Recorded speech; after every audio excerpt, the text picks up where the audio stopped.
Hi, this is Vikas Dhoot for The Hindu on Sunday, and I'm here to interview Dr. Raghuram Rajan, former RBI governor, who's currently a professor at the Chicago University, on his latest book with his co-author Rohit Lamba, where he talks about breaking the mold and what India needs to do to reimagine its economic future. To start with, we're seeing a lot of what we had written in an editorial, a bit of the 70s show in the last few months in this country, where we're seeing excessive taxation, retrospective taxation in many ways, for online gaming, for instance, which is a sunrise sector that the government has itself identified. We're also seeing licenses being considered for imports of critical hardware like computers, and we are seeing overall a tendency towards 70s style measures like production linked incentives and so on. So wanted to get a sense from you whether this is, I mean, how do you assess these developments, given that our overall reform orientation has been to open up and liberalize and free up things. Well, let me first start by thanking you for doing this and also saying that book is not an economics book. Sometimes, Amazon puts it under various categories, including Amazon, economics textbook. It's aimed at the intelligent reader, and it's written in simple English.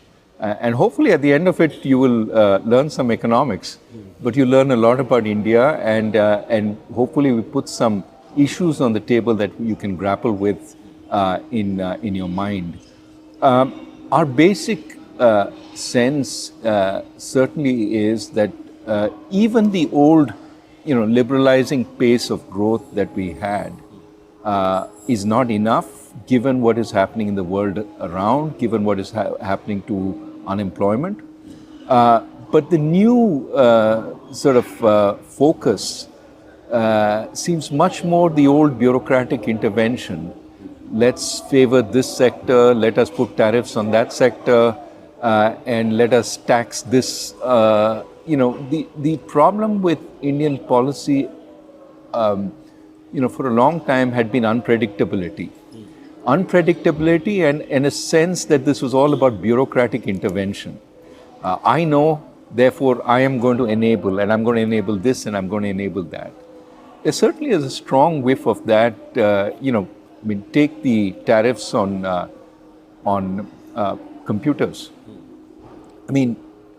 You have to understand that India's strongest industries are, software, computer software, hopefully AI going forward. These are areas that require tremendous use of computers. If you remember Narayan Murthy's stories about how he had to go to Delhi to spend a few weeks trying to get the ability to import. As soon as you put any of these things on a license and you force people to ask for bureaucratic permissions, because not everything is detailed in that. You may want an H100 chip, which is from the NVIDIA, which is expensive, but which also will enable you to do AI. And so what are you going to do? You're going to write to the ministry and say, please let me do this. This is so backward thinking that it almost feels, as you said, back to the 70s. For what purpose? What did we learn other than this simply doesn't work? So I do worry. But on the other hand, I think Gurcharan Das's idea that India grows at night is well and truly alive. There are so many spectacular stories in this book of entrepreneurs working in the Indian system. Of course, benefiting from some of the things that government does. I think some are very positive, like the build out of infrastructure. But what we're saying is, if we want to break the mold, if we want to do spectacular growth, we need government to be supportive, not to let the country grow at night, but it also has to grow during the day. That's very well put. How critical are pending reforms in factor markets like land and labor? And even you've talked about the necessary farm sector reforms, which were stalled because of the manner in which they were carried out. Well, I've been saying for a long time that we need a second generation of reforms. I think the really strong reforms across various areas that we had were, in the NDA government of Atal Bihari Vajpayee. Then there was no backward movement, but there were movements on sort of democratizing, like the Right to Information Act during the UPA government. And then in the early stages of the Modi government, we had things like GST and we had the bankruptcy code, all of which were good. I think going forward, however, we need a really well thought out second generation, which includes sort of obviously taking a look at all the rules and regulations that govern business and trying to make sure we have the right ones, not every possible rule and regulation. And also making sure that, you know, it's easy. Land acquisition is important, but it has to be a fair and transparent process, because we know it gets murky and unfair very quickly. How do we do that? And what can we learn from the experiences of the states, many of whom had land acquisition? So those are all important. I think what we emphasize again and again in this book is we cannot afford to neglect the human capital of our people. Think of the cohorts of children who are affected by the pandemic. How many of them are at risk of dropping out because we didn't give them remedial education to bring them up to speed? In every country in the world, the pandemic affected children are a year behind. But in some states, I'm sure it's not just they're 2 or 3 years behind, they've actually dropped out in large numbers. How are you going to create a first world economy if your children are illiterate? So we need to take a really strong view on what is happening. Some states like Tamil Nadu, which I work with, have taken remedial action, but others have not. Jharkhand, for example. How do we make that difference? Similarly, our colleges and our universities, a survey we point to say 50% of our college graduates are unemployable. That's a waste of talent. How do we make our colleges sort of generate more employable students? We don't have one university in the top 100. Is it a surprise that we don't produce a whole lot of intellectual property? We don't produce an NVIDIA. We don't produce an Apple. But we need those companies, and they need to be Indian. How do we do that? So there's one of my favorite scenes in the movies is this, I don't know if you've seen it, called Joe versus the Volcano. Tom Hanks and Meg Ryan. Meg Ryan has a triple role.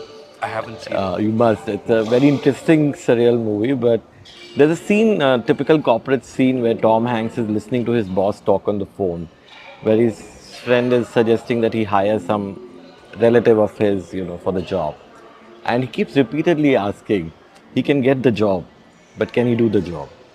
And do you that way, whether it's Indian government policymakers or whether it's the youth of India who are our demographic dividend, is that really the challenge? Because at one level, government is creating jobless growth, and the jobs that are getting created, many of our youth, like you said, are not fit to perform, even if they manage to. Yeah, there is a mismatch between demand and supply. The jobs that are available that people can do, there's huge supply of people looking for those jobs. Think of any government job, and there are millions looking for that.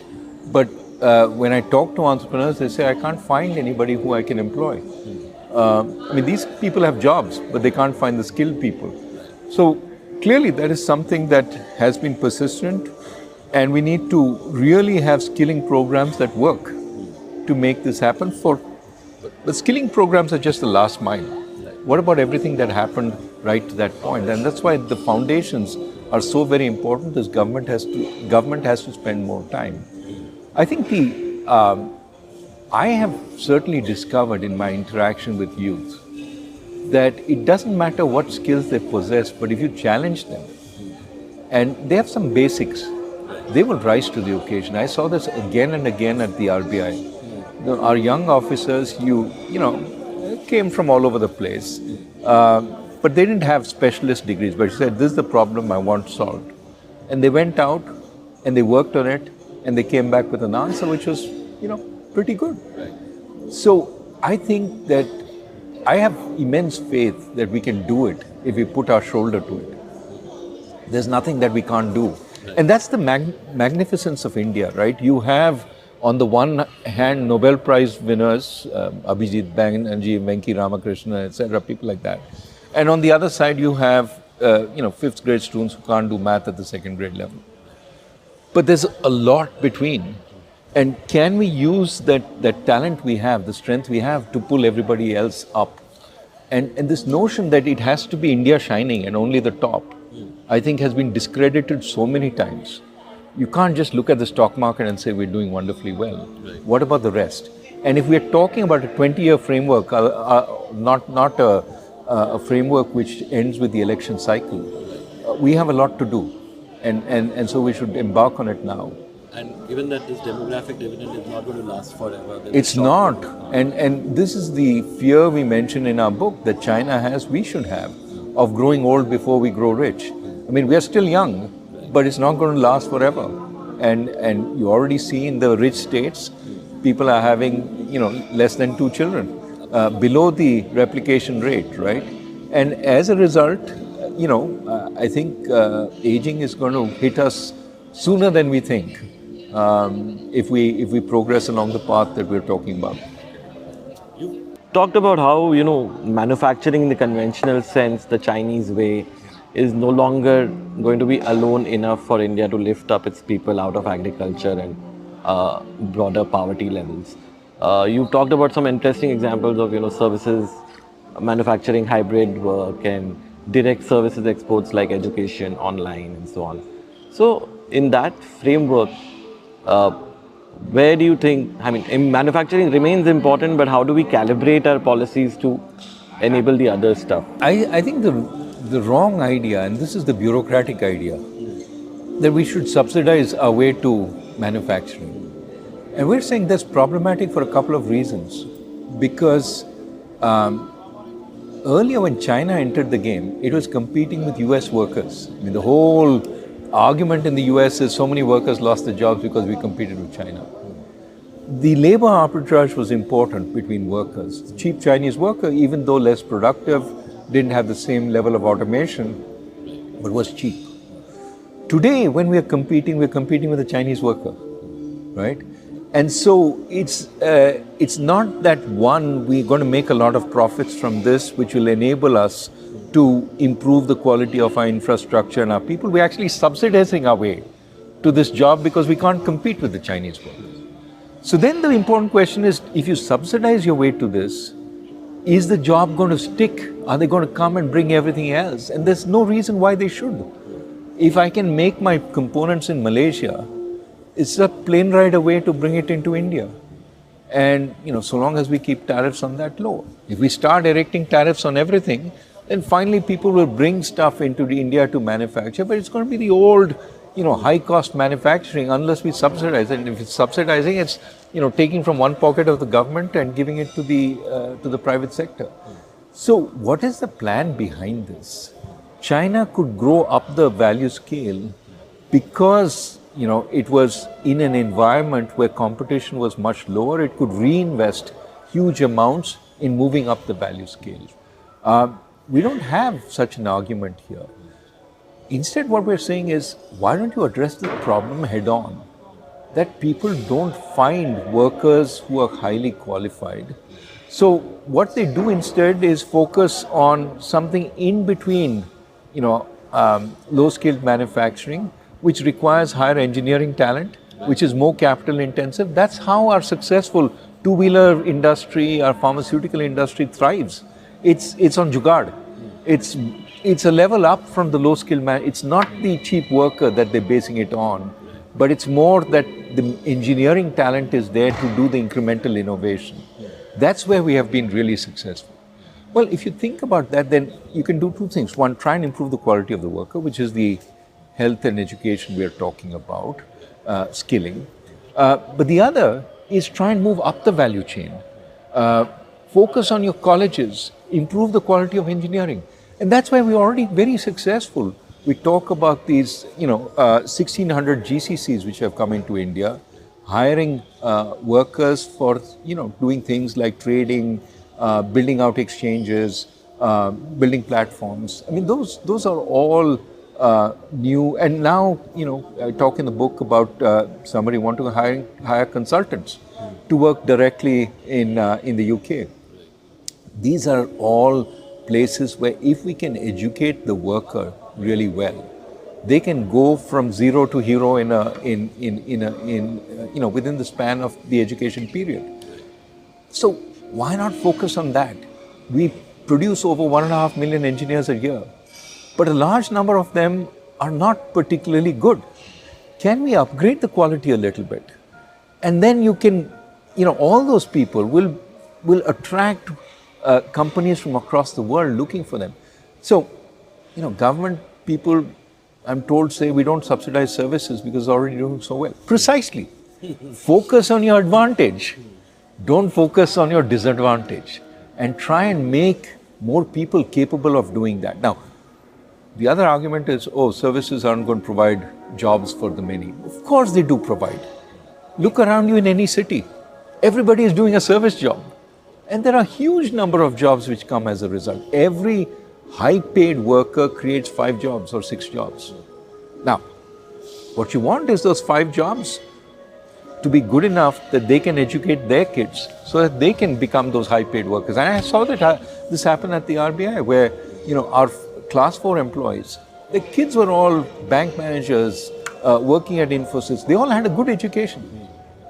The central example in our book is, of PC Mustafa, a guy who's a laborer's son, fails 6th grade, drops out, is brought back to school by a kind teacher, eventually tops his school, goes to NIT, does very well, gets a good job, and then comes back and starts an enterprise, ID Fresh Foods, which is now, employing so many people. That's the success story in one generation, from poverty to riches. And so many more people can do it. One of the things that China has done well, which I think often gets ignored, is that they've also successfully raised their minimum wages over the years. While they were using the cheap labor arbitrage to get factory work, they kept raising the workers' living standards and incomes by doing minimum wage hikes. Is that something that India could possibly look at? Well, actually, China suppressed the pace of growth below productivity, but productivity was growing hugely. So it was growing. You're absolutely right. The wages were growing, but they put a lid on unions, bargaining, and this and that. So always the margins that companies had were growing because the wages were not keeping pace with the productivity of the worker. But the bottom line was, as a result, they were creating a lot of jobs, and they were, having successful firms which could reinvest enormous amounts and so on. I think, unfortunately, China is now seeing the limits of that growth because of its more authoritarian government, which is suppressing the kind of private sector growth that China had. It's become more state-oriented. And my worry is, that is unfortunately the limits of the China model also. It's a spectacular model to get to middle income, but beyond middle income, it's very hard to move forward. And I think we have the model to go beyond middle income. Yes, we got to get a lot of our people into middle income first, but that's where I'm saying we can work on the health, education, and so on, which China also, by the way, did quite well initially. We missed that part out. We said, oh no, they just did the manufacturing-led growth. Since I wanted to get, I know we are slightly running out of time, but a few questions left. One sense that we are having since the pandemic is that, there's a K-shaped recovery underway. You're seeing SUV sales boom while two-wheelers and small cars lag. How do you sort of resolve this in the medium term and short term?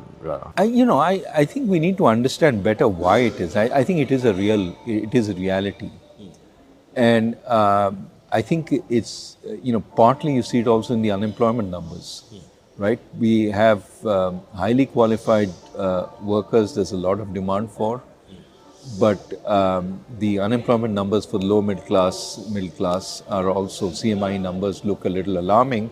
And even if you look at the periodic labor force survey, some of that self-employed number could be, as Pranab Sen says, distressed employment, I should say. But so we do need to again look at equitable growth. But I think part of this is just showing up as years of neglect of that other segment, but also some recent policies on formalization, etc., the demonetization, GST, all those have made it harder for small and medium enterprises to compete. Flip side of it is a spectacular profitability amongst the large firms. But of course, the employment is from growing small and medium firms. How do we create that without sort of, again, going through the route of easy credit, subsidization, and then finding they're not competitive? I think we have to find ways to get them the benefits of formalization, including, for example, easier access to credit and so on. But I think another aspect would be to, again, expand the availability of workers so that they're not constantly competing for the quality workers with the big firms. There are enough for them to employ at a reasonable price. Ultimately, I think what we have is a skewed supply framework also in terms of labor, that the big firms want the best and they get the best, and the quality falls off after that. We need to expand the quality so that the small and medium firms also get a lot more and can flourish. It comes back to the... It comes back to human capital, that you cannot, and what we keep saying is there's no easy route to growth, but once you start on the right route, the feedback effects can be very positive. So even if you start focusing on how do I improve healthcare, there's so many jobs that can be created there, right? I mean, we all go to a roadside vendor many people go to a roadside vendor of healthcare who happens to have been a compounder in a doctor's office some point. He has no qualifications. Could we not make him a more effective healthcare provider with a little bit of training and a testing? Do you know the 18 basic diseases?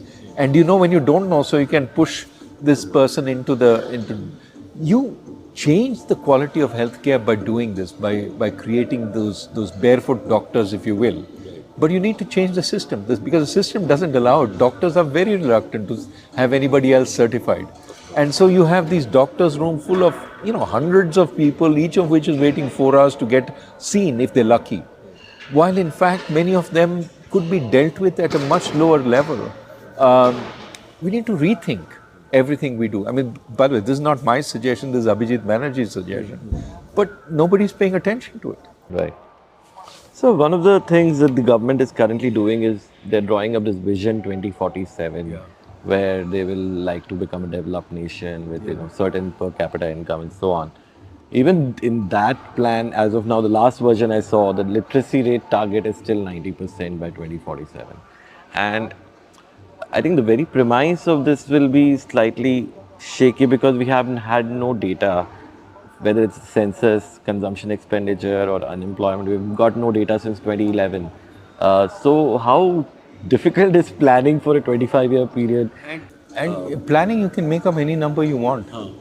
I mean, I just divide, this is the level I want to be, I divide the growth rate, and I say this much. How are you going to ensure that?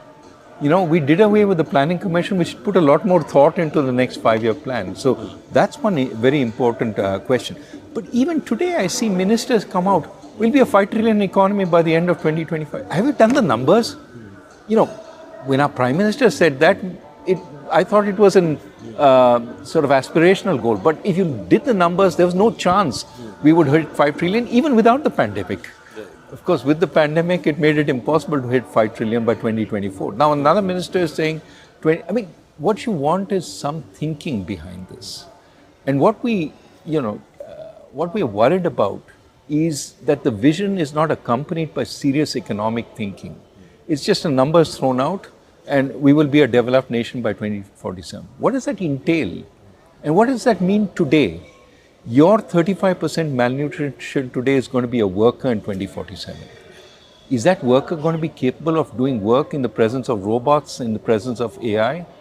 Have you thought about what that entails? I don't see that thinking. So what we need is a revolution in thinking also.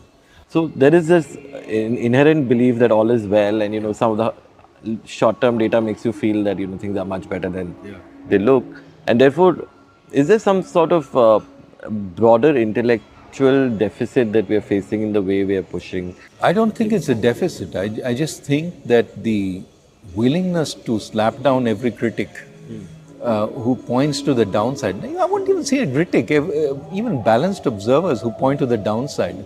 Oh, they're a critic, they're a habitual critic, they always point to the downside, right?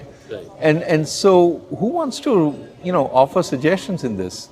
I get a whole lot of flack.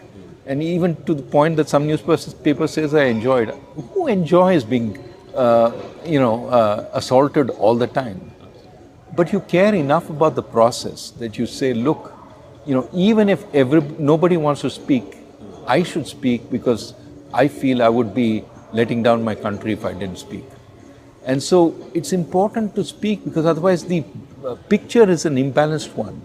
And you only see the consequences down the line when the people who led us there are all gone. We will be left to suffer the consequences. And so what you have to do is constantly say, you're missing this, you're missing this. Why do I say 35% malnutrition? Am I proud of it? No, I'm ashamed of it, that we as a country have that level, which is way above the level in some countries in Sub-Saharan Africa. But we also have Kerala with 6%. How did Kerala do it? What can we learn from that? And why can't we get rid of this on an accelerated basis? Right? This should be the shame of the country that we want to eradicate. Similarly, our women's labor force participation. Why can't we get women, more into the labor force? These are questions we should be asking every day. So one last question is, there was this one impromptu speech that Manmohan Singh had given way back when Kamal Nath was launching his book. And he talked about this speech by Wen Jiabao at the National University of Singapore, where he talked about Singapore's success story and how China learned some lessons from it. And one of his key messages was that only an open and inclusive nation can become strong and prosperous, while a nation that shuts its door to the world is bound to fall behind. A small country can become big when it embraces the world. He was talking about Singapore here. I think Manmohan Singh had made a very interesting point that he said this should be essential reading for everyone. And especially when we have an obligation to our future citizens, whether it's trade unions, industrialists, ministers, everyone should keep this kind of level of debate in mind and think about whether India is there in those terms yet, open and inclusive truly. So where would you put India in that framework today, and do you still think that message resonates? Well, I think as a desirable goal, it's extremely important. We need to be open and inclusive because we need to interact much more with the world. We're going to grow on top of our learning from the world. And we have the chance to, in a sense, displace China in that, but we need to build those relationships.